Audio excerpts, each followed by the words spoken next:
But when I came to coaching, because of the training, I learned to listen. I learned to ask questions. I learned the power of silence. That was so powerful for me, that we don't have to fill every moment with speech, that a powerful moment of silence, God can minister, something can minister, and something can come out of it. Hey everybody, my name is Angie Murenga. You're watching Just Angie. It's Mwangi Monday. It's always such a mouthful, but this is the place where we speak on all things governance. There's a time we talked about Prison Break Kenya, so we're trying to break you out of any cycle or anything that's trying to keep you down and move you forward into all that God has called you to do. And we do that by bringing you guests who are actually doing something, making an impact, who are influencers in their world. And today my guest is very special to me. So as you watch the series and it unfolds, you'll understand why. She does coaching, but I'm going to let her introduce herself, and then I'm going to let you know how I got to know her, and we shall keep it moving. Eileen, karibu sana. Thank you, Pastor Angie. Thank you. You know, the piece about introducing oneself is always very interesting, because you wonder how much do you want to go in introduction. That's but true. I think my core identity is in God. So I'm a daughter of the Most High God, loved, spoiled. I say God loves me to a point of spoiling me. That's just true. Looking at my journey and the far I've come and where I am now, that's what I feel deep down my heart. I am a wife, I am a mother, and professionally, I am the founder of CDI-Africa Coaching Group, an organization that specializes on matters coaching. We train and certify coaches, having been accredited by the International Coaching Federation. We also offer coaching services, and most importantly, our vision is to see coaching woven into the tapestry of our society. So that's our core focus and calling in Africa. Yes, and I love that, and I love the fact that also you're trying to coach, to put coaching into the weave it into the tapestry of Africa, which is very important, but also that we're trying to remove the profession from having many quacks, which I loved, yeah? So let me start with how I came into coaching. I was doing a program at Strathmore Business School, Women in Leadership, and at the end, usually when I do something, I engage in a program or a conference, or I attend something, I want a takeout. So that time, my takeout was, I want to do coaching. That's what came about. So I asked them, I said to one of the ladies there, where can I do coaching? She gave me a list of places, but my spirit just honed in on this. I'd never heard of you. CDI-Africa group, and I called, or I think my peer at that time called, and then we got to have a conversation, and I came and I did the coaching, and it changed my life, because I've always been a coach. I've always been coaching people, mentoring people, discipling people, because discipleship and mentorship is coaching, yeah? But I didn't have the skill, and then I used to talk a lot. And by the time you're talking to me, you see how you smile, because you taught me that, Eileen. You should really pat yourself on the back to listen. Because usually when you're talking to me, I have 15 answers as to, this is the way you should go, this is what you should be doing. But when I came to coaching, because of the training, I learned to listen. I learned to ask questions. I learned the power of silence. That was so powerful for me, that we don't have to fill every moment with speech, that a powerful moment of silence, God can minister, something can minister, and something can come out of it. Because also, I don't know whether you're like me, but I find that a lot of leaders don't spend time with themselves, that we're in such a busy world. So I invited you for us to unpack what coaching is, and for you maybe to give me your thoughts on that. Thank you for reminding me the story behind our meeting and the journey we worked together. I'm so proud of the kind of work you're doing, post the coaching. And I think I've said this over and over again. It's coaching is one of those things that are mispresented. Definitely. They are understated. Yes. Because a lot of people do think that they do coach.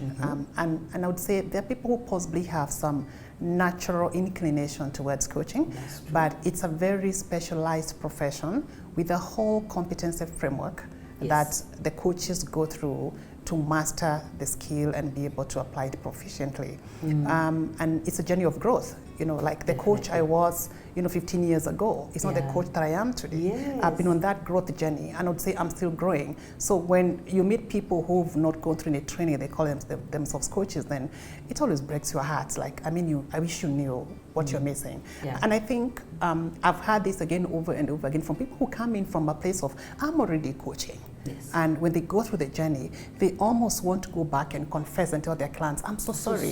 You know, what I was doing with you was not coaching. Yes. It was advisory. I was telling you what to do based on my own knowledge. Yes. Or it was mentoring. I was, you know, advising from my own experience and sharing my own lessons to benefit, which are very different things from coaching. That's true. But the power of coaching really is in drawing out the resourcefulness, the wisdom, the greatness that God has already put inside the human being. And you hold, you know, that silence is just holding the space. Wow. Holding the space. And you know, when the Bible says, be still and see that I'm God, Yes. it's almost like being still to see the greatness of God emerging from this human being. True. And there is nothing as, you know, at heartwarming and inspiring for our coach, just to see the greatness just coming out. It's like digging a well and watching the water just spring out. Yes. It was always there. That's the most powerful Yeah. thing. And I've loved that about coaching, that it's not, you're not depositing anything in anyone, you're just bringing them out. And you know, I quote you very, very many times because things that you taught me, like coaching is about being a sounding board. It's about hearing your own voice. And I find that powerful because when you start to speak about what you want to do, it's like you had never spoken about it. It's like you've never had your own voice saying it. You can have thought it. It can be an idea in your mind. It can be percolating in your heart, but you've actually never voiced it. You've never written it. Maybe that's even the power of vision boards and things like that, because you've actually never brought it to life. It's been something that has remained in you, and that has been the power of coaching. I mean, I have loved it. And for me now, the spiritual angle has been now like magnified, like to see God's glory, to see potential come out of people, and they write books and they engage in projects and they do life the way that they are supposed to or that they were created to. There's nothing more powerful than that. And to watch them come into that realization, I love it. I really do.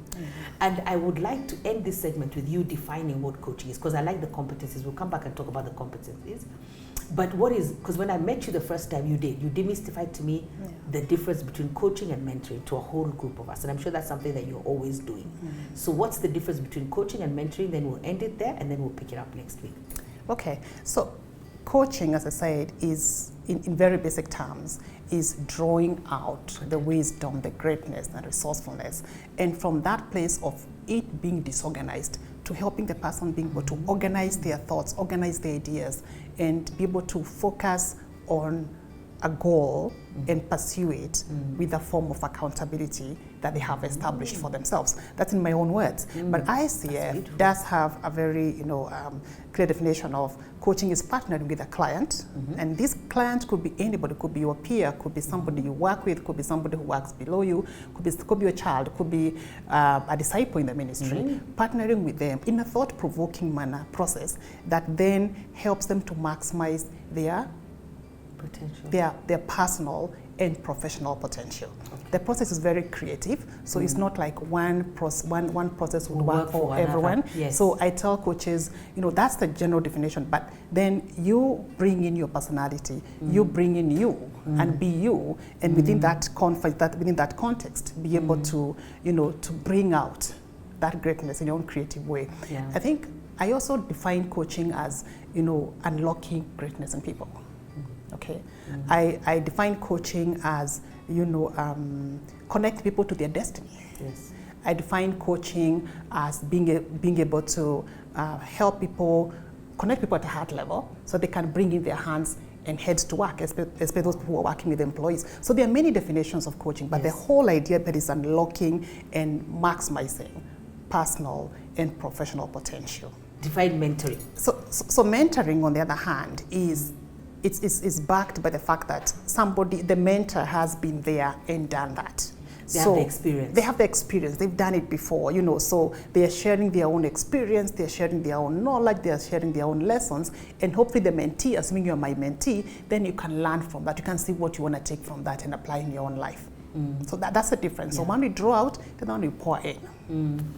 Wow, and I think even as you're speaking, what I'm thinking is coaching is taking me on a journey, but mentoring is taking me on a journey that I've been on. And that's why we're going to discuss some of the competencies. Yeah? Okay. God bless you. I hope you have enjoyed that. I have, and now you've understood coaching and mentoring, and we're going to continue a conversation with Eileen next Monday. God bless you. Bye-bye.